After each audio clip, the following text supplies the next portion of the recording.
Okay, dear students, so today we are going to start our new chapter that is called Semiconductor Electronics. आज students आप देखिए हमारे पास different type के electronic gadgets होते हैं. सारे तो मैं यहाँ बना भी नहीं सकता. Mobile phones, laptops, computers, projectors and what not.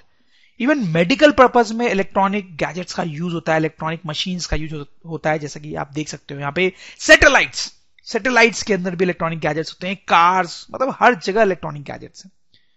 तो इनके कारण हमारी लाइफ जो है आज बहुत मॉडर्न और आसान हो गई है स्टूडेंट्स. और मैं आपको बताऊं कि ये सारी जो साइंस और टेक्नोलॉजी का जादू है, उसकी ये जो कहानी है, हम बोल सकते हैं this is all around 300 years old. देखो, ऐसे तो साइंस का डेवलपमेंट सदियों से होता आ रहा है, बट लास्ट 300 इयर्स जो हैं ह्यूमन सिविलाइजेशन के, उसमें साइंस का डेवलपमेंट बहुत फास्ट हुआ है. Newton, Einstein, Niels Bohr, Maxwell, ये सब ग्रेट साइंटिस्ट हैं जिन्होंने कंट्रीब्यूट किया साइंस के डेवलपमेंट में. और इसमें भी स्टूडेंट्स जो लास्ट 50 इयर्स रहे हैं, उसमें साइंस और टेक्नोलॉजी ने एक नई उड़ान ली है. बहुत ही ज्यादा डेवलपमेंट हुआ है. क्या कारण है कि लास्ट 50 इयर्स में साइंस और टेक्नोलॉजी का इतना ज्यादा डेवलपमेंट हुआ? तो ऐसे तो बहुत सारे कारण हैं स्टूडेंट्स, बट एक बहुत इंपॉर्टेंट कारण जो है दैट इज ट्रांजिस्टर. ट्रांजिस्टर एक छोटा सा डिवाइस होता है जिसके बारे में हम इस चैप्टर में पढ़ने वाले हैं. इसका इन्वेंशन हुआ था 1948. बहुत ही इंपॉर्टेंट डिवाइस होता है. मतलब ये इतना इंपॉर्टेंट है कि इसके बिना कोई भी इलेक्ट्रॉनिक गैजेट के बारे में सोचना ही इम्पॉसिबल है. जितने भी इलेक्ट्रॉनिक गैजेट्स आप देखते हो ना, उस सब के अंदर ये ट्रांजिस्टर नाम की चीज होती है. तो आप सोच रहे होंगे कि ये क्या है, तो थोड़ा सा मैं अभी आपको बताऊं. जैसे हमने पहले इलेक्ट्रिक सर्किट्स के बारे में पढ़ा है डिफरेंट चैप्टर्स में, इलेक्ट्रिक सर्किट्स, तो उसमें बहुत सारे एलिमेंट्स की हम बात करते हैं, जैसे रेसिस्टर्स, ठीक है, कैपेसिटर्स, इंडक्टर्स, बैटरीज, ठीक है. तो ये डिफरेंट एलिमेंट्स हैं जो इलेक्ट्रिकल सर्किट्स में होते हैं. लेकिन ये सिंपल टाइप के एलिमेंट्स होते हैं. वैसा ही एक एलिमेंट आप सोच सकते हो भी कि ट्रांजिस्टर भी है, ठीक है. जिस तरह से रेजिस्टर एक एलिमेंट होता है सर्किट का, कैपेसिटर, इंडक्टर, बैटरी, वैसे ही आप सोच सकते हो कि ट्रांजिस्टर भी एक सर्किट एलिमेंट है. बस ये बात है कि ये थोड़ा ज्यादा कॉम्प्लिकेटेड होता है स्टूडेंट्स. तो इस चैप्टर में स्टूडेंट्स इसी के बारे में हम धीरे धीरे जानना शुरू करेंगे. थोड़ा कॉम्प्लिकेटेड होता है, बट डरने की बात नहीं है, मैं आपको समझा दूंगा. पहले हम कुछ दूसरी चीजें देखेंगे जो हमें ट्रांजिस्टर को समझने में हेल्प करेगी. तो लेट्स स्टार्ट स्टूडेंट्स. तो चलिए स्टूडेंट्स आगे बढ़ते हैं. तो हम 2-3 बहुत इंपॉर्टेंट टर्म्स यहां पे समझेंगे. कंडक्टर्स क्या होते हैं, सेमीकंडक्टर्स क्या होते हैं, इंसुलेटर्स क्या होते हैं. कंडक्टर्स और इंसुलेटर्स क्या होते हैं ये तो आपको पता होगा, बट सेमीकंडक्टर्स क्या होते हैं इसको थोड़ा हम यहां पे देखेंगे. उनकी बेसिक थ्योरी भी पहले हम देखेंगे, बाद में डिटेल में भी देखेंगे. तो जैसे स्टूडेंट्स, अगर हम कोई सब्सटेंस लें, उसका लैटिस लें, तो उसमें आप देखो बहुत सारे एटम्स होंगे, मिलियंस और बिलियंस ऑफ एटम्स होंगे, ठीक. अब देखो किसी भी एक एटम को स्टूडेंट्स आप जूम करके देखो, किसी भी एक एटम को हम जूम करके देखते हैं, तो उस एटम के अंदर क्या होता है हमें पता है. हमने एटम का स्ट्रक्चर पढ़ा है स्टूडेंट्स पहले. तो उसके अंदर सेंटर पे न्यूक्लियस होता है स्टूडेंट्स, जिसपे पॉजिटिव चार्ज होता है, जैसा कि आप देख सकते हैं. फिर ऑर्बिट्स होते हैं जिसमें इलेक्ट्रॉन घूमते हैं, ठीक है. ऑर्बिट्स होते हैं जिनमें इलेक्ट्रॉन्स घूमते हैं. अब देखो स्टूडेंट्स, उसमें हम जो आउटर मोस्ट इलेक्ट्रॉन्स होते हैं उस पर थोड़ा फोकस करना चाहते हैं. इनफैक्ट आपने देखा ही होगा कि मोस्ट ऑफ टाइम हम एटम के आउटर मोस्ट इलेक्ट्रॉन पे ही फोकस करते हैं, फिजिक्स या केमिस्ट्री में भी, क्योंकि वो ही सबसे इंपॉर्टेंट होता है. यहां पर तो आउटर मोस्ट इलेक्ट्रॉन का इसलिए सबसे ज्यादा इंपॉर्टेंस है क्योंकि compare to any other electron वो लूजली बाउंड होता है न्यूक्लियस से, ठीक है, क्योंकि वो सबसे दूर होता है ना. तो अगर हम निकालना चाहें किसी इलेक्ट्रॉन को, तो सबसे बाहर वाले को निकालना ही थोड़ा इजी होगा, ठीक है. एनीवेज, तो इस आउटर मोस्ट इलेक्ट्रॉन पे हम थोड़ा फोकस करने वाले हैं. अब देखो क्या होता है, डिफरेंट सब्सटेंसेस के एटम्स जो होते हैं स्टूडेंट्स, उसमें कुछ में ये इलेक्ट्रॉन बहुत लूजली बाउंड होगा, मतलब तुरंत निकल जाएगा, बहुत आसानी से निकाला जा सकता है. लेकिन कुछ ऐसे सब्सटेंसेस होंगे जिनके एटम्स में ये इलेक्ट्रॉन टाइटली बाउंड होगा, उतना लूज नहीं होगा, थोड़ा टाइट होगा, तो उसको निकालना उतना आसान नहीं होने वाला. अब समझो मेरी बात. तो उसको मैं लिख भी देता हूं. In some atoms outmost electron is loosely bound. तो कुछ ऐसे एटम्स हो सकते हैं जिसमें ये जो इलेक्ट्रॉन है बहुत ही लूजली बाउंड हो, निकालना काफी आसान हो इसको, एंड इन सम टाइटली। लेकिन कुछ ऐसे एटम्स भी हो सकते हैं जिसमें इलेक्ट्रॉन टाइटली बाउंड हो इस पॉजिटिवली चार्ज न्यूक्लियस से, और फिर इसको निकालना आसान नहीं हो स्टूडेंट्स, ठीक है। बट इन एनी केस आप सोचो कि इस इलेक्ट्रॉन को अगर हम निकालना चाहते हैं, ठीक है, न्यूक्लियस के अट्रैक्शन फोर्स से हम इसको बाहर निकालना चाहते हैं, तो कैसे निकलता है, ये कैसे बाहर निकलता है? तो उसके लिए स्टूडेंट्स हमें समझना पड़ेगा कि थर्मल एनर्जी क्या होती है। इसके बारे में भी हमने पहले पढ़ा है डिफरेंट चैप्टर्स में, शायद आपको याद हो या नहीं हो तो मैं आपको रिकॉल करा दूं कि थर्मल एनर्जी क्या होता है। जैसे कि आप सपोज करो दो सब्सटेंसेस है हमारे पास, दो ब्लॉक्स हैं, एक 50 डिग्री सेंटीग्रेड पे है स्टूडेंट्स और एक 100 डिग्री सेंटीग्रेड पे, ठीक है। मतलब ये ज्यादा गर्म है, हॉट है, लेकिन ये उतना गर्म नहीं है। तो अब आप बताएं कि इनके अंदर जो एटम्स या मॉलिक्यूल्स होंगे उनमें क्या हो रहा होगा? उनमें वाइब्रेशन हो रहा होता है स्टूडेंट्स, ठीक है। ये वाइब्रेट कर रहे होंगे, वाइब्रेट वाइब्रेट वाइब्रेट। और ये क्योंकि लो टेम्परेचर पे स्टूडेंट्स, तो इसमें जो वाइब्रेशन है वो कम हो रहा होगा, जैसा कि मैंने बनाया भी है। और क्योंकि ये ज्यादा हाई टेम्परेचर पे है, तो इसमें जो वाइब्रेशन होगा वो ज्यादा विग्रस होगा, ज्यादा वाइब्रेट कर रहे होंगे ये, ठीक है, ज्यादा एम्पलीट्यूड के साथ वाइब्रेट कर रहे होंगे, और ये धीरे धीरे धीरे धीरे वाइब्रेट कर रहे हैं। I hope you understand students. तो अब ये जो वाइब्रेशन है वो पहले तो आपको ध्यान रखना है कि लो टेम्परेचर पे वाइब्रेशन कम होता है, ये हमने पहले भी पढ़ा है डिफरेंट चैप्टर्स में। हाई टेम्परेचर पे वाइब्रेशन ज्यादा होता है, this is an important fact, और ये हमें आगे कई जगह पे काम आएगा स्टूडेंट्स। ये कोई सब्सटेंस लो टेम्परेचर पे है तो उसके एटम्स कम वाइब्रेट कर रहे होंगे, और हाई टेम्परेचर पे है तो उसके एटम्स ज्यादा वाइब्रेट कर रहे होंगे, ठीक है। अब इस वाइब्रेशन के कारण जो एनर्जी होती है उसी को थर्मल एनर्जी बोलते हैं, ठीक है। वाइब्रेशन के कारण जो एनर्जी होती है उसी को हम थर्मल एनर्जी बोलते हैं। देखो लिखा भी है मैंने, the energy due to this vibration, the energy due to this vibration is called thermal energy, thermal energy. सही है स्टूडेंट्स। तो इसका मतलब यह हुआ कि जब ये सब्सटेंस ज्यादा टेम्परेचर पे होगा, ज्यादा टेम्परेचर पे होगा, तो थर्मल एनर्जी जो है वो भी ज्यादा होगी। आई होप यू अंडरस्टैंड, ठीक है।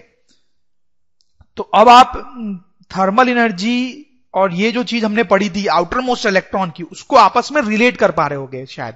तो आप समझ सकते हो कि हम ये बात कर रहे थे कि इस इलेक्ट्रॉन को कैसे बाहर निकाला जा सकता है। तो आप अब सोच पा रहे होगे कि ये जो वाइब्रेटिंग एटम्स है, वाइब्रेटिंग एटम्स है, जब वो वाइब्रेट करेंगे, और खासकर जब ज्यादा वाइब्रेट करेंगे तो क्या होगा? हो सकता है कि जब वो ज्यादा वाइब्रेट करे तो उनके इलेक्ट्रॉन्स लूजली बाउंड होने पे बाहर आ जाए, ठीक है, बाहर आ जाए। तो हम यहां पे चाहे तो स्टूडेंट्स लिख सकते हैं कि outmost electron of an atom, outmost electron of an atom may be knocked out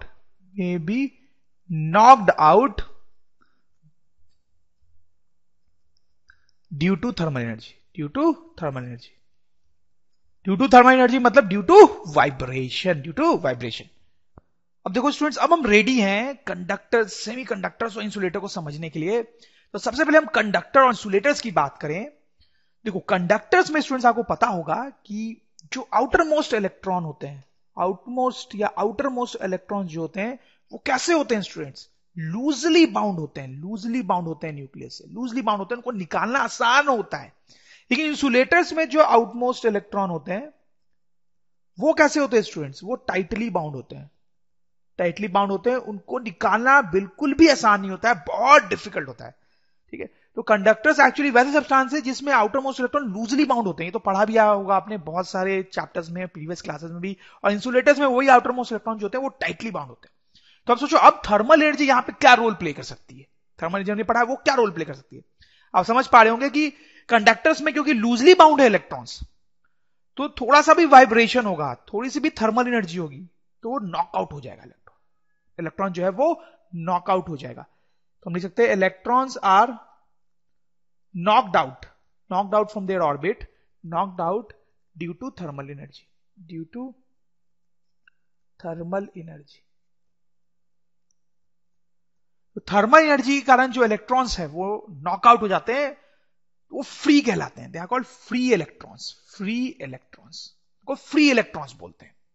तो क्या होता है स्टूडेंट्स कि अगर ये एक कंडक्टर का लैटिस है और उसमें बहुत सारे एटम्स हैं, जैसे फॉर एग्जांपल ये जो एटम है उसमें इलेक्ट्रॉन जो है वो नॉकआउट होके फ्री हो गया, फ्री हो गया, ठीक है। जैसे ये एटम है तो सपोज को इसका भी इलेक्ट्रॉन जो है वो नॉकआउट होके बाहर आ गया है और फ्री हो गया। अब फ्री होके ये पूरे लैटिस में घूम सकता है, कहीं भी जा सकता है, पूरे लैटिस में कहीं भी वो मंडरा सकता है, घूम सकता है, मस्ती कर सकता है, it's free, it's free to go anywhere, ठीक है। उसको जहां मन है वो जा सकता है, ओके।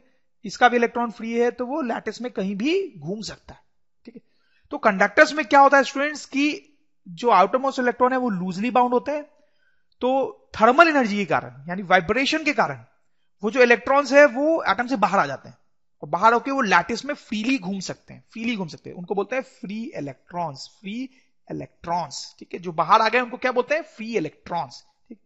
पर आप समझ रहे होंगे इंसुलेटर्स में ऐसा नहीं होता है। इंसुलेटर्स में इलेक्ट्रॉन टाइटली बाउंड है तो वो थर्मल एनर्जी के कारण बाहर नहीं निकल पाते।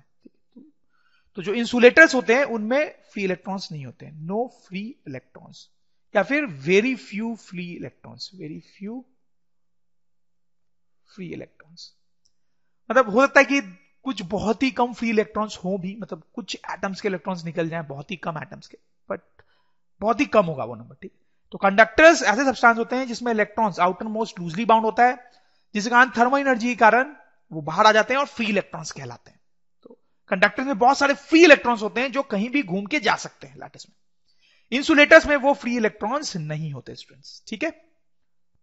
अब कंडक्टर्स के तो बहुत सारे एग्जांपल्स हमें पता ही है। जो मेटल्स होते हैं जनरली, मेटल्स जैसे कि आयरन हो गया स्टूडेंट्स, कॉपर हो गया, अल्युमिनियम हो गया, देन गोल्ड एंड सिल्वर हो गया। So these metals are basically conductors. Insulators की हम एग्जांपल्स की बात करना चाहें स्टूडेंट्स तो वुड हो गया, ठीक है, ग्लास हो गया, जनरली प्लास्टिक की जो चीजें होते हैं दे आर ऑल इंसुलेटर्स, ठीक है। अब देखो हम देखते हैं, क्या देखते हैं, आप समझ ही रहे होंगे, जो हमारा मेन काम है सेमी कंडक्टर्स को देखना। सेमी कंडक्टर क्या होते हैं, और आप समझ भी गए होंगे स्टूडेंट कि सेमी कंडक्टर क्या होता है, नाम से ही क्लियर है। सेमी कंडक्टर, सेमी कंडक्टर मतलब थोड़ा थोड़ा कंडक्टर की तरह, सेमी कंडक्टर थोड़ा थोड़ा कंडक्टर की तरह। तो बेसिकली क्या होता है कि सेमी कंडक्टर जो है वो कंडक्टर और इंसुलेटर दोनों के बीच की चीज होती है, दोनों के बीच की चीज होती है। तो बीच की चीज होगी तो इसका मतलब होगा कि इसके जो आउटर मोस्ट इलेक्ट्रॉन है, इसके जो आउटर मोस्ट इलेक्ट्रॉन्स होते हैं वो कैसे होंगे? कंडक्टर के लूजली बाउंड होते हैं, इंसुलेटर के टाइटली बाउंड होते हैं, और इसके बीच की सिचुएशन क्या हो सकती है कि मॉडरेटली बाउंड, मॉडरेटली बाउंड, ठीक है। मतलब बहुत लूजली बाउंड भी नहीं होते हैं, बहुत टाइटली बाउंड भी नहीं होते हैं, मॉडरेटली बाउंड होते हैं, ठीक ठाक बाउंड होते हैं। तो आप सोच सकते हैं यहां पर थर्मल एनर्जी के कारण क्या होगा, some electrons knocked out due to thermal energy, क्योंकि मॉडरेटली बाउंड होते हैं तो कुछ इलेक्ट्रॉन्स जो हैं वो थर्मल एनर्जी के कारण बाहर आ जाएंगे, ठीक है। तो सम फ्री इलेक्ट्रॉन्स, कुछ फ्री इलेक्ट्रॉन्स सेमीकंडक्टर्स में होते हैं। कंडक्टर्स में बहुत ज्यादा फ्री इलेक्ट्रॉन्स हैं, इंसुलेटर में नहीं के बराबर है, और सेमीकंडक्टर में थोड़े मोरे फ्री इलेक्ट्रॉन्स होते हैं, थोड़े मोरे फ्री इलेक्ट्रॉन्स होते हैं स्टूडेंट्स। तो आपको समझ में आया सेमीकंडक्टर क्या है? वो इंसुलेटर और कंडक्टर की बीच की कोई चीज है। और उसके भी बहुत सारे एग्जांपल्स होते हैं, जैसे silicon is the most common example of semiconductor, ठीक है। उसका सिंबल होता है SI, आपको पता होगा, नहीं पता है तो पता होना चाहिए। Germanium, this is also a semiconductor, this is also very popular semiconductor. Then gallium arsenide,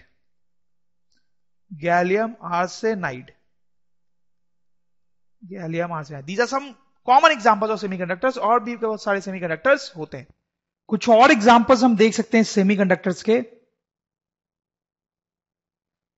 more examples of semiconductor, जैसे सिलिकॉन और जर्मेनियम जो मैंने आपको बताया, ये एलिमेंट्स होते हैं। फिर इनऑर्गेनिक कंपाउंड्स भी कुछ होते हैं जो सेमीकंडक्टर्स होते हैं, उनके कुछ नाम्स यहां पे रखे हुए हैं। गैलियम आर्सेनाइड मैंने अभी भी आपको बताया।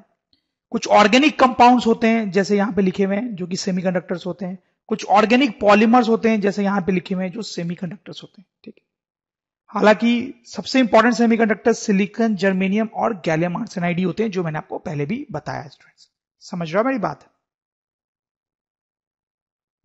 तो स्टूडेंट्स यहां पे हमने क्रूड वे में सिंपल वे में ये समझने की कोशिश की कि सेमीकंडक्टर क्या होता है और कंडक्टर और इंसुलेटर भी क्या होता है, ठीक है। लेकिन अब हम जो चीज पढ़ने वाले हैं उसमें हम सेमीकंडक्टर्स को और डिटेल में समझेंगे कि वो एक्चुअली में क्या होता है और डिटेल में। इनफैक्ट कंडक्टर और इंसुलेटर को भी थोड़ा और डिटेल में समझेंगे। तो लेट्स मूव अहेड।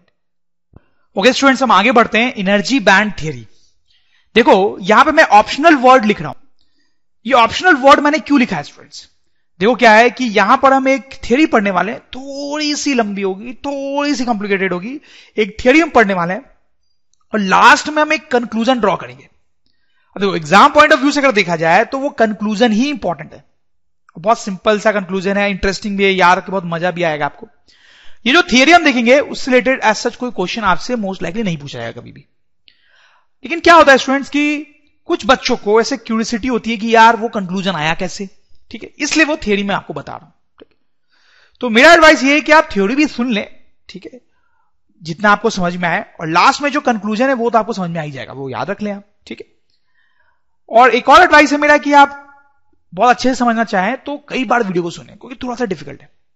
इस तरह कंप्यूटर में पढ़ने का यही तो एडवांटेज होता है, आप कितनी बार भी रिवाइंड करके सुन सकते हो स्टूडेंट्स।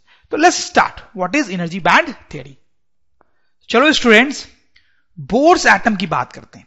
बोर ने एटॉमिक स्ट्रक्चर दिया था, उसके बारे में हमने पढ़ा भी है, फिजिक्स में पढ़ा है, केमिस्ट्री में पढ़ा है, तो आपको पता है क्या होता है। उसमें न्यूक्लियस होता है, सेंटर में जो पॉजिटिवली चार्ज होता है, इलेक्ट्रॉन्स उसके अराउंड ऑर्बिट्स में घूमते रहते हैं, ठीक है। और ये भी होता है कि इलेक्ट्रॉन्स जो है वो हर ऑर्बिट में नहीं घूम सकता है, कुछ स्टेबल ऑर्बिट्स ही होते हैं जिसमें वो घूम सकता है, ठीक है। कहने का मतलब ये होता है कि मान लो वो इस ऑर्बिट में घूम सकता है और इस ऑर्बिट में घूम सकता है, तो इट्स पॉसिबल कि इन दोनों ऑर्बिट्स के बीच में कोई थर्ड ऑर्बिट नहीं होगा जिसमें वो घूम सके, ठीक है। इसमें घूम सकता है तो इसी में घूमेगा या फिर इसमें घूमेगा। और ये भी होता है स्टूडेंट्स कि हर ऑर्बिट्स के कॉरस्पॉन्डिंग, हर ऑर्बिट के कॉरस्पॉन्डिंग एक एनर्जी लेवल होता है। मतलब अगर इलेक्ट्रॉन इस ऑर्बिट में होगा तो वो उसका एक एनर्जी लेवल होगा, अगर वो इस ऑर्बिट में होगा तो उसका एक एनर्जी लेवल होगा, इस ऑर्बिट में होगा तो उसका एक एनर्जी लेवल होगा। और ये जो एनर्जी लेवल होता है स्टूडेंट्स, वो डिसाइड कैसे होता है? ये भी हमें पता है कि ये जो इलेक्ट्रॉन है वो न्यूक्लियस के साथ इंटरैक्ट करता है, उन दोनों के बीच में इलेक्ट्रोस्टैटिक अट्रैक्शन फोर्स लगता है, एक पॉजिटिव है और एक निगेटिव है, तो इलेक्ट्रोस्टैटिक अट्रैक्शन फोर्स लगता है। तो वो फोर्स कितना लग रहा है स्टूडेंट्स, उसी से ये एनर्जी लेवल डिसाइड होता है, ठीक है। जैसे अगर इलेक्ट्रॉन इस ऑर्बिट में है, ठीक है, तो पास आ गया, तो अब क्या है कि डिस्टेंस कम हो गई है तो इलेक्ट्रोस्टैटिक फोर्स भी चेंज हो जाएगा, तो एनर्जी लेवल भी चेंज हो जाता है, ठीक है। अब देखो यहां पे एक पॉइंट में लिखता हूं स्टूडेंट्स, इनफैक्ट आपको पता है ये बात कि all atoms of an element are identical and thus have same energy levels. देखो बहुत सिंपल सी बात है स्टूडेंट्स, ये हमें ऑलरेडी पता है कि अगर हम कोई एक ही एलिमेंट ले रहे हैं, जैसे कि सिलिकॉन ले लेते हैं, ठीक है, कोई एक ही एलिमेंट अगर हम ले रहे हैं जैसे सिलिकॉन, तो उसके जितने भी एटम्स होते हैं वो कैसे होते हैं? आइडेंटिकल होते हैं, ठीक है। और क्योंकि वो आइडेंटिकल होते हैं तो उनकी एनर्जी लेवल्स भी एग्जैक्टली कैसे होते हैं स्टूडेंट्स? एग्जैक्टली सेम होते हैं, ठीक है। ये सब हमने पढ़ा है। लेकिन यहां पे कैच है स्टूडेंट्स, जो मैं यहां पे ऐड करूंगा, all atoms of an element are identical and thus have same energy levels if isolated. अब देखो ये जो मैंने ऐड किया है if isolated, इसका क्या मतलब है ये हमें समझना थोड़ा जरूरी है। जैसे देखो स्टूडेंट्स कि ये लैटिस है, ठीक है, मतलब फॉर एग्जांपल सिलिकॉन की हम बात करें तो सिलिकॉन का एक टुकड़ा है सपोज करो, तो उसका लैटिस है। तो अब देखो लैटिस में एक ही एटम होगा क्या? नहीं, उसमें तो हजारों एटम होंगे, करोड़ों एटम होंगे, मैंने कुछ बनाया उसमें से, ठीक। अब देखो आप एक एटम का एनर्जी लेवल कैसे डिसाइड होता है? उसका जो इलेक्ट्रॉन है स्टूडेंट, उसका जो इलेक्ट्रॉन है वो न्यूक्लियस से कैसे इंटरैक्ट करता है, क्या अट्रैक्शन फोर्स लगता है उनके बीच में, उससे ये एनर्जी लेवल डिसाइड होता है, ठीक है स्टूडेंट्स। अब देखो यहां पे क्या होगा, यहां पर हम कोई एटम लें और उसके आउटर मोस्ट ऑर्बिट का मान लो इलेक्ट्रॉन हम ले रहे हैं, या किसी भी ऑर्बिट का इलेक्ट्रॉन ले रहे हैं, तो देखो ये जो इलेक्ट्रॉन है स्टूडेंट्स वो अपने न्यूक्लियस के साथ तो इंटरैक्ट करेगा ही, there is no doubt about it, अपने न्यूक्लियस के साथ इंटरैक्ट करेगा। लेकिन अब सोचो ना कि बगल में जो दूसरा एटम है उसके न्यूक्लियस के साथ भी कुछ अट्रैक्शन फोर्स लगेगा उसका, हो सकता है थोड़ा सा ही लगे लेकिन लगेगा जरूर। फिर उसके बगल में जो दूसरा एटम है उसके न्यूक्लियस के साथ भी थोड़ा सा अट्रैक्शन फोर्स लगेगा। मतलब अगल बगल जितने भी एटम्स हैं उन सब के न्यूक्लियस के साथ उसका इलेक्ट्रोस्टैटिक इंटरैक्शन होगा, ठीक। तो क्योंकि इस इलेक्ट्रोस्टैटिक इंटरैक्शन से ही एनर्जी लेवल डिसाइड होता है, तो क्योंकि यहां पे ये और ज्यादा इंटरैक्शन कर रहा है अगल बगल के एटम्स के न्यूक्लियस से, तो इसका एनर्जी लेवल क्या हो जाएगा? चेंज। एनर्जी लेवल क्या हो जाएगा? चेंज हो जाएगा। This is a very important point students. ठीक है, तो देखो इस पॉइंट को हम नोट डाउन कर लेते हैं। Energy level of electron changes in lattice due to interaction of electron with nucleus of nearby atoms। ठीक है, देखो जब वो आइसोलेटेड था तो वो जो इलेक्ट्रॉन है वो सिर्फ अपने न्यूक्लियस से इंटरैक्ट कर रहा है, तो उसका कुछ एनर्जी लेवल होता है। लेकिन अब वो थोड़ा थोड़ा बाकी न्यूक्लियस के साथ भी अट्रैक्ट करेगा, तो उसका एनर्जी लेवल क्या हो जाता है? चेंज हो जाता है। ठीक है, अब देखो इसमें एक और इंपॉर्टेंट पॉइंट है।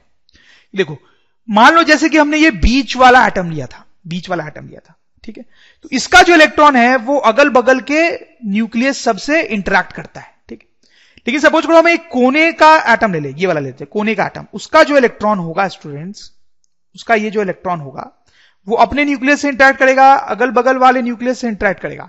लेकिन आप देख सकते हो कि इसके लिए, इस इलेक्ट्रॉन के लिए सिचुएशन थोड़ी अलग है कंपेयर टू दिस। कैसे अलग है? इसके चारों तरफ एटम्स हैं, लेकिन इसके चारों तरफ एटम नहीं है, ठीक है। तो देखो इसका जो अगल बगल वाले न्यूक्लियस से इंटरैक्शन होगा वो थोड़ा अलग होगा, और इसका जो अगल बगल वाले न्यूक्लियस से अट्रैक्शन होगा वो अलग होगा। ठीक है, क्योंकि इसके चारों तरफ एटम्स है और इसके चारों तरफ एटम्स नहीं है। ठीक है, तो स्टूडेंट्स आप ध्यान से समझे कि ये जो इलेक्ट्रॉन है उसके इलेक्ट्रोस्टैटिक फोर्सेस अलग हैं, और ये जो है उसका भी इलेक्ट्रोस्टैटिक फोर्सेस अलग है। ठीक, तो उसके कारण क्या होगा कि इसका जो एनर्जी लेवल होगा वो अलग हो जाएगा, और इसका जो एनर्जी लेवल हो जाएगा वो भी अलग हो जाएगा। तो देखो यही मैं आपको बता रहा था जब मैं लिख रहा था इफ आइसोलेटेड। देखो जब एक एटम आइसोलेटेड है, ठीक है, अलग है, बिल्कुल अलग है, तो इस एटम की सिचुएशन बिल्कुल वैसे ही है जैसे किसी और आइसोलेटेड एटम की है। ठीक है, जब ये एटम आइसोलेटेड है तो इसकी सिचुएशन बिल्कुल वैसे ही है जैसे कि कोई दूसरा आइसोलेटेड एटम है। ठीक है, इसके इलेक्ट्रॉन वैसे न्यूक्लियस से इंटरैक्ट कर रहे हैं जैसे इसके दूसरे के करेंगे। लेकिन इस केस में लैटिस में क्या हो रहा है कि ये जो इलेक्ट्रॉन है इसका नेबरहुड अलग है, और ये जो इलेक्ट्रॉन है इसका नेबरहुड अलग है, जिसके कारण दोनों का जो इंटरैक्शन हो रहा है न्यूक्लियस से वो थोड़ा अलग है। इसलिए उनकी एनर्जी लेवल्स भी क्या हो जाएंगे? अलग हो जाएंगे स्टूडेंट्स। तो इस तरीके से जितने भी एटम्स होते हैं सबके एनर्जी लेवल्स थोड़े थोड़े अब अलग हो जाते हैं, तो वही हम लिख सकते हैं स्टूडेंट्स यहां पे, इन अ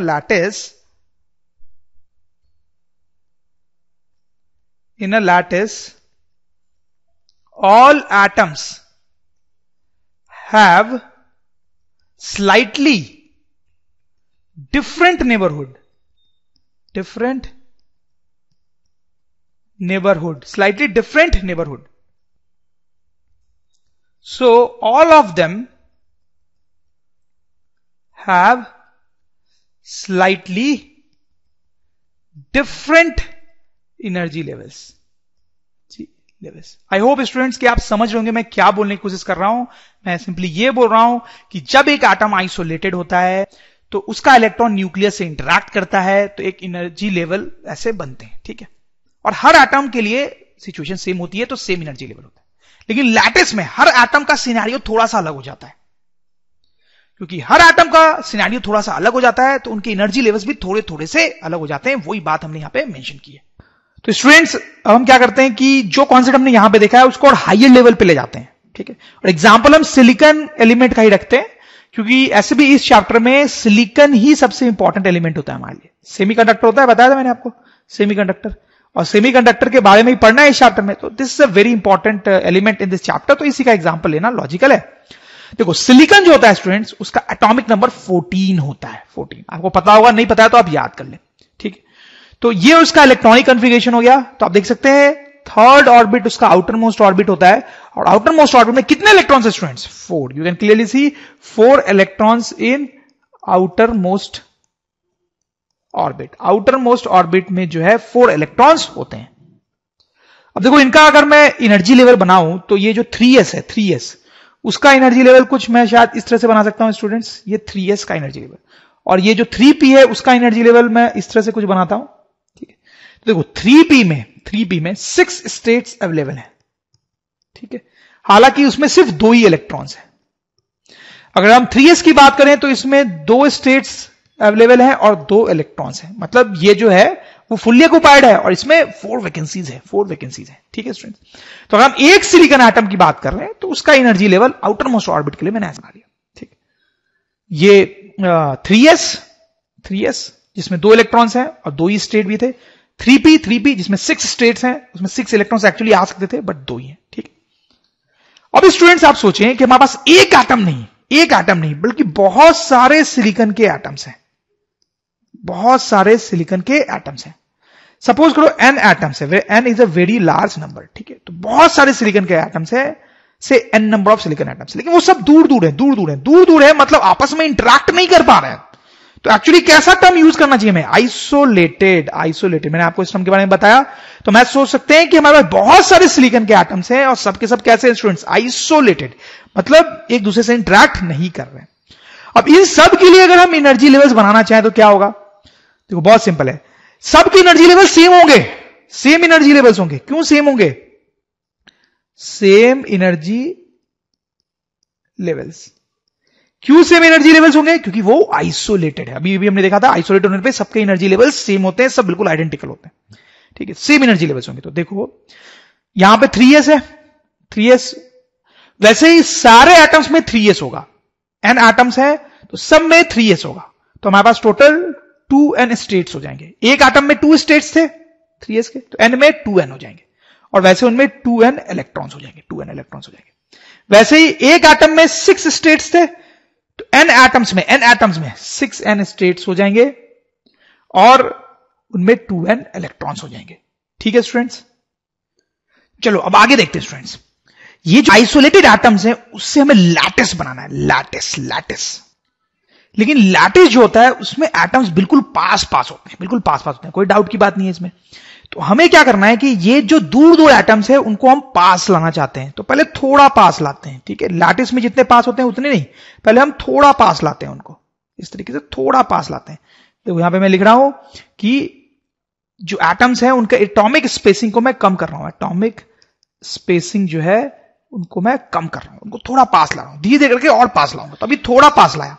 देखो थोड़ा जब पास लाएंगे हम स्टूडेंट्स तो क्या होता है, जैसा आप समझ रहे होंगे, अब जैसे हम ये एटम लें तो ये बाकी सबके साथ भी इंटरैक्ट करने लगेगा ना, बाकी सबके साथ भी थोड़ा थोड़ा इंटरैक्ट करने लगेगा, जिससे इसके एनर्जी लेवल्स क्या हो जाएंगे? चेंज हो जाएंगे, थोड़े से इसके एनर्जी लेवल्स थोड़े से चेंज हो जाएंगे। इनफैक्ट सारे एटम्स के एनर्जी लेवल्स थोड़े थोड़े चेंज हो जाएंगे और एक दूसरे से अलग होंगे, जैसा अभी हमने देखा था, सारे एटम्स के एनर्जी लेवल्स थोड़े थोड़े अलग हो जाएंगे। तो देखो क्या होता है कि ये जो यहां पे 2n स्टेट्स थे, 2n स्टेट्स, वो इस तरह से स्प्लिट हो जाते हैं, इस तरह से कुछ स्प्लिट हो जाते हैं, ठीक है।